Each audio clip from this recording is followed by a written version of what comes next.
Welcome to ChristiTutionalist Politics Podcast, aka CTP, in association with Savage Unfiltered Podcast, TheLibertyBeacon.com. As Graham Norton would say, let's get on with the show! It is hard to believe, but I have indeed been with TheLibertyBeacon.com now for about a year. I drop, as you know, we've discussed, the ChristiTutionalist Politics Podcast corresponds with my weekly drops at that site. And I've been there a year now. It's almost unfathomable. It's like, where has the time gone? On a micro level, it seems like days can sometimes drag endlessly, but over the long term, you look back and it's like, where did the time go? Where has 2023 gone already? It's just flying by. But I wanted to take some time today to talk about the pieces that I've had there, some that you won't be aware of, obviously, since this podcast just recently started. There were a whole lot of pieces that I wrote long before this show kicked off, and I'm hoping that you will go and take a look at some of them. The first ever piece that I wrote for TheLibertyBeacon.com was actually a repurposed Before It's News piece. I've mentioned I also write at Before It's News.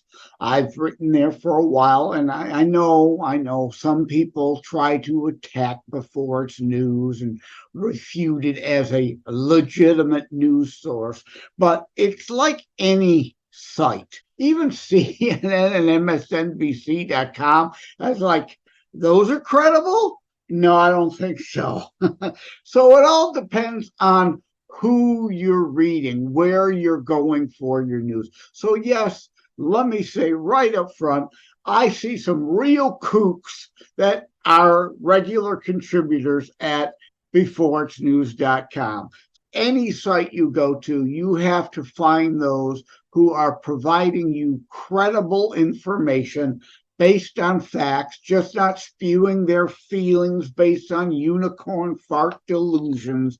I try to remain always reality-based, principles, not personalities. If anyone says something I will find worthy of defending, I will defend them. Like a couple of my pieces, the left twisting and warping of language. I wasn't really expecting to speak on those today, but I'm going to mention them because, again, it's principles, not personalities. In those articles, I defend Whoopi Goldberg. I also defend Don Lemon, if you can believe it. But again, because I'm reality-based and deal in reality and principles, not personalities. So let me say why I defended Whoopi. She made that statement about Jews are not a race. That is true. You would not call Christians or Christianity a race, would you? There are white, black, and every shade in between all around the world that are Christians. Same with Muslims. White, black, everywhere in between. You wouldn't call Islam a race. Why in the world do people get this idiotic notion of Judaism, a faith, a religion all around the globe, all the regions, all the continents, except for maybe the North Pole and Antarctica? All right, yeah, of course. Got to be technically correct here, or the left will want to fact check me, right? He said every continent. But there are no Jewish people on the South Pole, the Antarctic continent. Well, do we know that for sure? Who's to say there aren't some Jewish people that are on expeditions currently there? But you get my point. The left has to nitpick in their fact checks to try to declare you as at least partially false when they all know what we mean. You know what I mean. They know what I mean. It's just they can't have an honest conversation. So when Whoopi said that, she got a lot of flack. Now, let me say, she might be an anti-Semite. I don't know. I think the jury's still out. She does have part Jewish in her genealogy. She adopted the Goldberg last name. A lot of people think that was attempted cultural appropriation and the old Jews run Hollywood trope. So to better get jobs, she changed her last name to Goldberg. I think there's certainly a lot to that. So does that make her anti-Semitic? That might be stretching it a bit. So whether she is or she isn't, I don't know. For the sake of this discussion and argument, I don't care. That's not the point. Judaism is a class, just like Christianity, a class of people, a group of people. So please, let's stop the hyper attacks on each other and stick with principles, not personalities. I also defended Don Lemon in my part 2 of Twisting and Warping of Language piece, because Don Lemon, I think, made an offhand comment regarding what he's been charged as now sexist about women beyond their prime. Now, when you're on TV or on the radio or on a podcast, we do live shows with Savaged Unfiltered on Saturdays. Things are fluid. They flow. Things just pop in your head sometimes and sometimes don't come out as intended. Or other times, like the Don Lemon case, plenty of reasons he should have been fired. Don't get me wrong. He should have been fired from CNN long ago for his lying, left-wing propaganda, delusional garbage. Still to this day on and on about the Russian collusion delusion. What a farce. This instance, however, every issue must be judged and taken apart and studied and dealt with on its own merits. Aside from anything else he may have said or done, in this case, he was quoting other people when he said, so-and-so or at such and such an age, women are considered past their prime. Was not him giving his particular opinion, as his female guest hosts got all touchy-feely, emotional, hysterical, and attacked him as if he was saying so-and-so was past her prime. That's not what he said. He said, for sake of argument, some people say this. He didn't agree with it. He didn't align with it, and he was wrongfully maligned. I'd be hard-pressed to find anything else, probably, that I would agree with Whoopi Goldberg or Don Lemon on. So let's just put that out there. Just because I defend them, remember the old adage, the stop clock being right twice a day, an analog clock that's broken. If it's stuck on 7 o'clock, when 7 o'clock comes around, lo and behold, it's accidentally correct.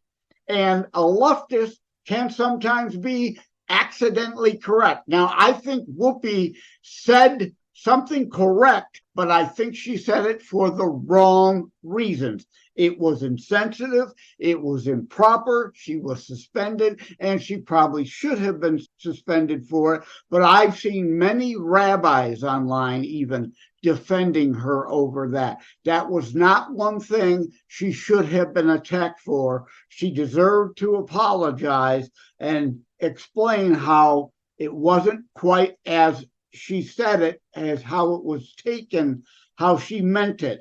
Again, it was a case of context, out of context, and people took it wrong. It's like any Republican.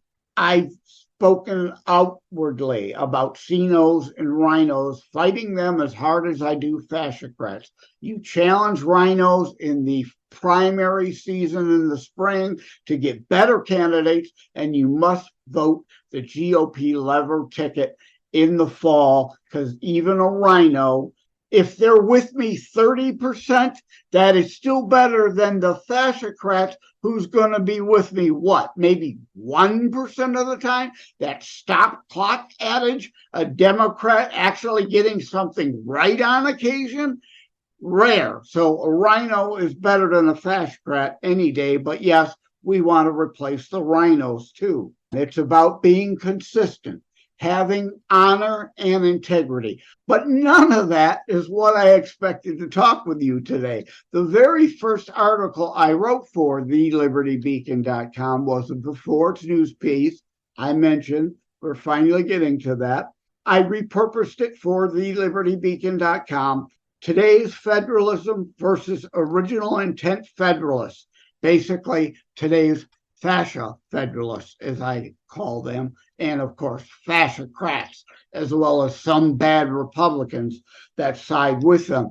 The founders would be rolling in their graves if we dug them up, their bones spinning in the coffins from this tyrannical nonsense we've got nowadays. The states' rights all but destroyed, despite the Dobbs decision, where the Supreme Court finally rediscovered the 10th Amendment while ignoring the 14th Amendment. But that's another thing. So you can go to TheLibertyBeacon.com in the search field, Joseph M. Lenard. You'll get a rundown of only all my articles, the latest first. You'd have to scroll a few pages to get to today's Federalism versus Original Intent Federalists, but I definitely wanted to mention that one. It's possibly still the most important piece that I've put up on that site. And also related to that, a republic, if you can keep it. Ben Franklin's quote, "A republic like no other anywhere before now, if you can keep it." Because yes, I've said this before, Iran is a republic, China, a republic, North Korea, Russia, although our Western republics are based upon God-given rights and limiting the government, whereas those other republics, communist, fascist, socialist republics, are about one-party rule and control. What rights do the leaders have over the people, the government over the people? And you get, as a citizen of that nation, whatever and only the rights that the fascist, tyrannical leaders decide you get to have, decide you get to keep. I also have spoken on this before. The political spectrum, let's discuss that briefly. On the far right isn't fascism. The left, of course, lies, dodge, deflect, distract, distort, deny. On the right is total anarchy, no government. Everything else goes leftward on the spectrum, including the far left, like today's fascocrats, communists, fascists, socialists, monarchies. Some would dare say our corporatocracy that we currently are in, rather than our meritocracy, and need to get back closer to our Constitution, which of course I indeed agree with. The Overton window, if you've ever listened to Glenn Beck, he discusses that. Human nature is such that, sadly, we get more lazy, more complacent, unwilling to fight to keep our rights. As Reagan said, freedom is only but one generation away from extinction, because if everyone is sitting on the couch, those tyrannical, tyrant, fascist wannabes that run for office will indeed use and exert power and control over you, unless you say, no, it's not happening. We're adhering to our Constitution. But far right anarchy, far left total government, that includes fascism. It's not a far right thing, it's a far left thing. Fascists don't believe in limited government. They believe in total government control. It's like Guardians of the Galaxy 3 movie, where Rocket says he promised perfection, but he just hated things the way they are. And that's what it is. That's the motto of every tyrant anywhere on the planet. American left, we'll do communism better. We'll do socialism the right way. All those other people, Marx, Lenin, Stalin, Che, Castro, who's the idiot in Venezuela right now? I'm drawing a blank on his name, so pardon me for that. Everywhere these things are tried, communism, fascism, socialism, it has failed, and it will always fail, because it's a ruling elite saying, I'll promise perfection. I know I won't be able to deliver it, but I get to lord over the imperfection.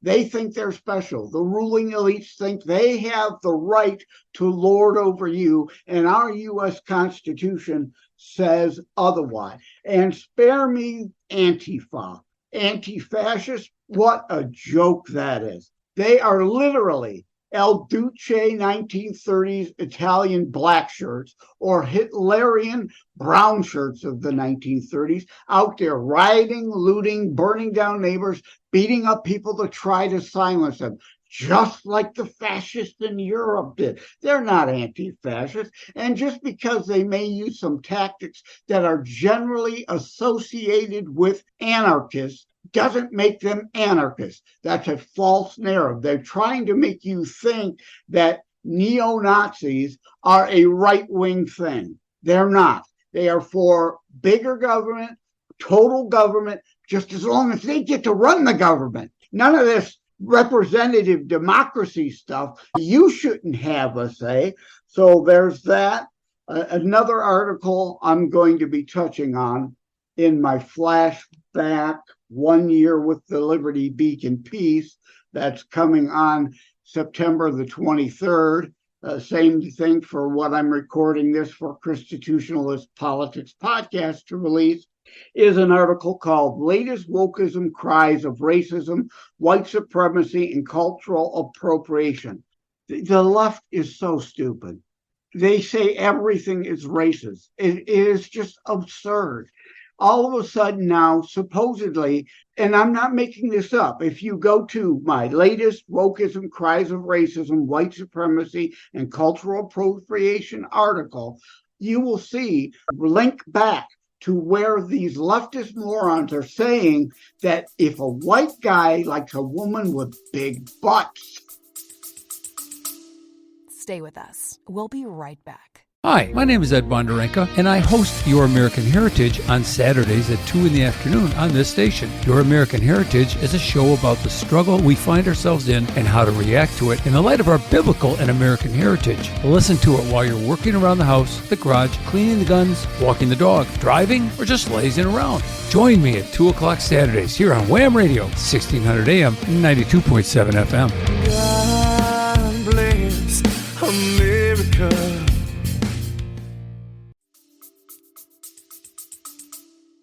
Yeah, you didn't hear me wrong. You know, the Sir Mix-a-Lot song, I like big butts and I cannot lie. You other brothers can't deny, blah, blah, blah, blah, blah, blah, blah.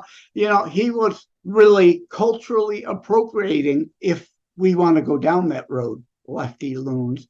Queen did Fat Bottom Girls long before Sir Mix-a-Lot recorded Baby Got Back. So if anybody's appropriating anything, the black culture through Sir Mix-a-Lot actually appropriated white culture that Queen sang about in Fat Bottom Girls. You have to answer a leftist loon's stupidity with that kind of logic. It'll be lost on them, of course, but you have to show how much more of a thinker you are, and they are just all about, of course, their feelings. Oh my God. They don't care what's real, only what makes them feel good, what makes them feel special, and pretending everybody else is racist, sexist, homophobic, Islamophobic, this phobic, that phobic, the other phobic, because they can't have an honest conversation. Going back to the warping and twisting of language. They have to redefine terms, like Bill Clinton, depends on what the definition of is. Whatever is convenient for their false narrative of the day is what they will warp that word to mean today, and they may contradict themselves the very next day. It's part of destroying the language, so we can't find common ground, have that honest discussion, because we're not using a common set of language. They keep trying to warp it and twist it. What do you expect from people who warp child stories? Robin Hood. No, it was not about stealing from the rich. Well, yes, the king and the sheriff were rich, but that's not the point. They took back from the sheriff of Nottingham, who took from them monies in the form of taxation, confiscation of wealth, to give to the king, give to the state, full-on government. They stole actually from the government officials to give back to the peasants what was confiscated from them. So it's an anti-big government message, not a tax the rich, bogus garbage. Like, remember when AOC wore that ridiculous tax the rich dress while she's currently in Congress, lining her pockets to become rich as quickly as she can. Bernie Sanders used to say, we need to get them millionaires and billionaires. You notice he never says millionaires anymore. Oh, we got to go after the billionaires and trillionaires, because Bernie, homeowner, $250,000 sports car owner, is rich. He's now a millionaire. So he's not going to talk about that. And of course, there is a piece at TheLibertyBeacon.com about climate hustle, the climate hoax, the climate scam, debunking the global warming garbage. You shall be known by your fruits. I've said that before. We'll say it again a little later. They have beachfront property. If they are so darn convinced that the ocean levels, the lake levels, all the water levels are going to rise and erase those coastal properties, why would they have bought one? You shall know them by their fruits, not their bogus, empty rhetoric. But Antifa are fascists. They're not anti-fascists. They aren't anarchists. Another piece is occasional breaks and distractions, not just okay, but healthy. You need to be involved. I keep saying that. I'm going to keep saying it. I'm going to harp on it, because if you really want the GOP to be better, you have to work from within it to help weed out the rhinos, get the party back to the solid, conservative, constitutional platform that we vote up at convention time after time. And that's part of the point, being a delegate. So you have the option of going to your county convention, your state convention, and potentially the national convention. You can't just scream from the bleachers at the coaches, the players, the cheerleaders, the water boys, the umpires, the referees, whatever. That you're not affecting the game. You have to put on the armor of Christ and get on the field and fight to have any real impact. And hello, DOJ and FBI, when I say fight, I'm talking in the figurative sense, not the Antifa and blackline Marxist sense of burning down neighborhoods and beating up their opposition. I didn't say that. I will never say that. Opposing violence of any kind, yet unless, like the Jason Aldean song that they canceled from CMT, we do have a right to defend ourselves and our property. If you get violent, we have a right to defend ourselves. And criminals, we have a right to stand up against them if they are affecting us. But occasional breaks and distractions, not just okay, but healthy. Take those occasional breaks. I went to a Michigan Panthers game a while back now, several months. The USFL season is over, but the Panthers needed to win that game to get in the playoffs. I went to the game. It was great. It was a lot of fun. But what you need to recognize is they want you to be distracted. If you don't know and understand the term bread and circuses, you need to study that further. I'm not going to go in depth into that here. That's what the Roman emperors coined: bread for your belly and circuses to keep you distracted from all the political stuff going on around you. They then get to use you, lord over you, use you as a useful idiot to maintain their power, keep you docile, keep you controllable, malleable. So occasional breaks are good. You just can't sit on your couch all the time watching the boob tube and expect to keep our republic, or restore our American republic, as I coined. I co-host Savaged Unfiltered. Most of you know that already. You can go to savagedarmy.com. A shirt inspired on my Restore Our American Republic phrase is there, as well as Better Dead Than Woke.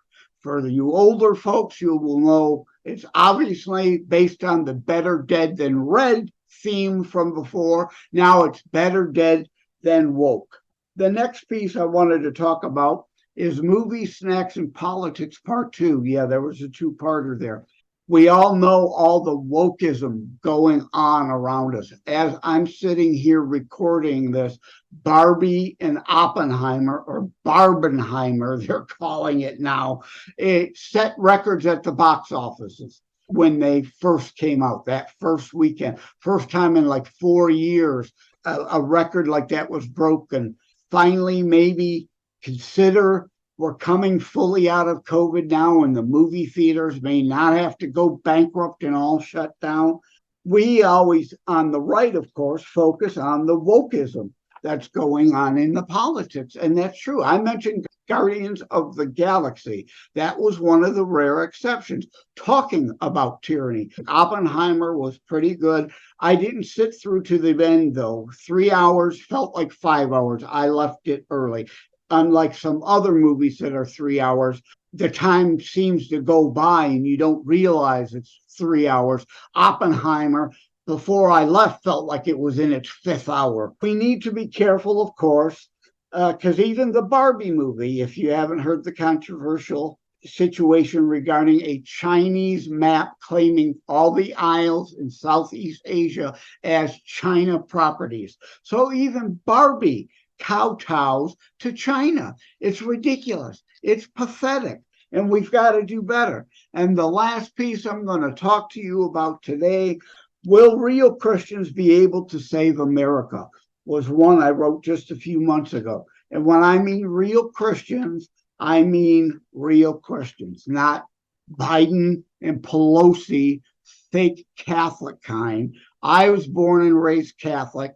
I am unlike a lot of Catholics. So as my friend Pastor Rick of Wham Radio says of me, I'm not your normal average Catholic because I study all the other Christian sects, Protestant, Lutheran, whatever. I've studied Islam. I've studied Judaism. I looked at Buddhism and all these other potential religions that are out there. In my mind, it doesn't question my faith. It only reaffirms and hardens my faith in the one true Son of God, Jesus, who came to fulfill the Torah, to fulfill the Jewish scriptures as King of the Jews. We are all really we call ourselves Christian. I call myself a ChristiTutionalist. Really, we're Messianic Jews. The New Testament didn't replace the Old Testament. It complements it. It provides further context. And Jesus was that final blood sacrifice, which is why we don't sacrifice animals at this time in these days. So will real Christians and real Jews, unlike a Chucky Schumer, who's detrimental to the only Jewish state on this planet, Israel. The left is constantly engaging in attacks against Israel, the only democracy, I hesitate to call it that, because they are indeed a republic, a constitutional republic with limited aspects of democracy thrown in there to elect representatives and elect their president and prime ministers. Same with Muslims. I have some Muslim friends. Dr.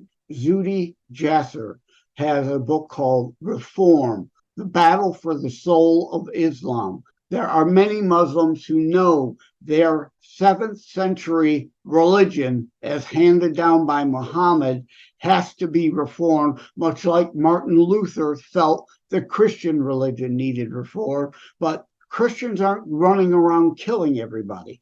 A lot of Muslims are. Not all Muslims, not only Muslims. Shame I have to make that disclaimer, but when I'm on interviews regarding my book, I often have to say that. Look, not all Muslims are terrorists, not all terrorists are Muslims, not all Muslims are Arab, not all Arabs are Muslim, and on and on and on. Like I said, black to white, every shade in between Christians. Black to white, every shade in between Jewish people. Black and white, every shade in between Muslims, Buddhists, on and on and on down the list. So will real Christians that actually adhere to voting biblically, the Bible in its whole context, not trying to pick a particular scripture or two, like the concept of render unto Caesar. Jesus was not a socialist. It's not about stealing from Steve to give to Eve by the government at the barrel of a gun.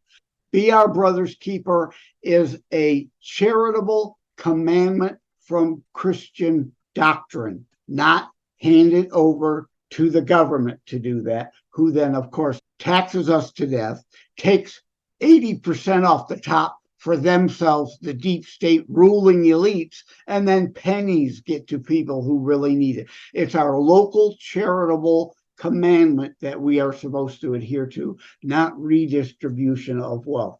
And we as Christians have to get involved. I will mention another book, Neo Mammon.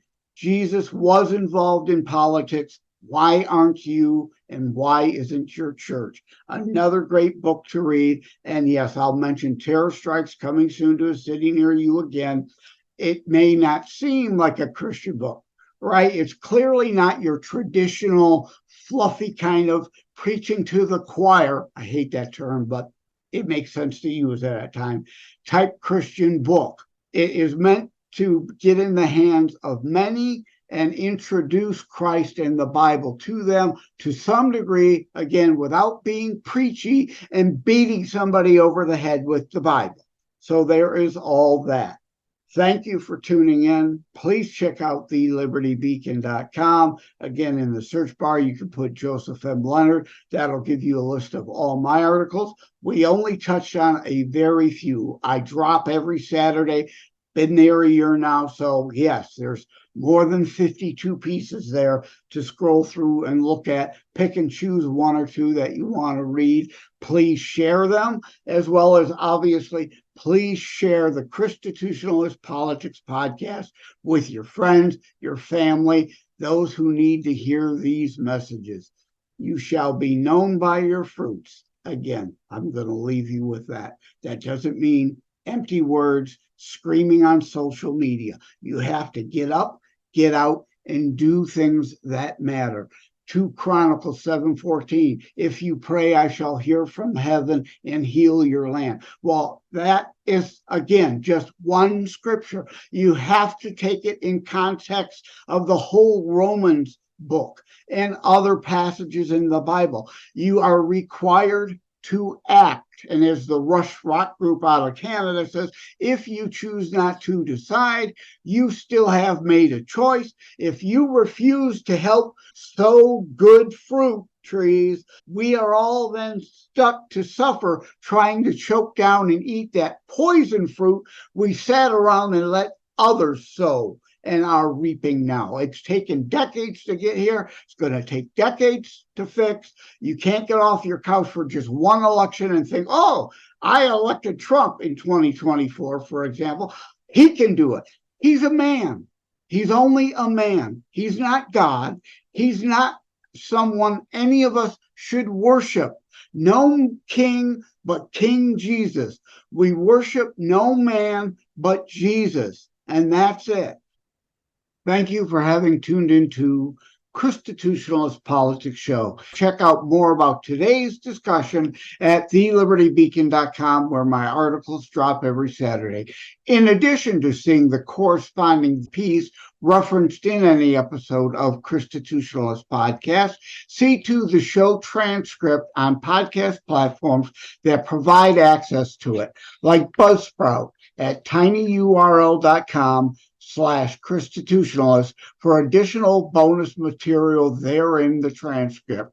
Thank you. Take care. God bless. It is a myth that terrorism stopped during COVID. Unfortunately, mainstream media opted to prioritize pandemic hysteria over promoting all news. Terrorism continues. Simply hoping that it doesn't affect you is not a strategy. The new book, Terror Strikes, coming soon to a city near you, featured on The Author Show, is now available in paperback from bookstores, online, or as an ebook exclusively through Amazon Kindle. Terror Strikes, coming soon to a city near you by Joseph M Lenard. Order today.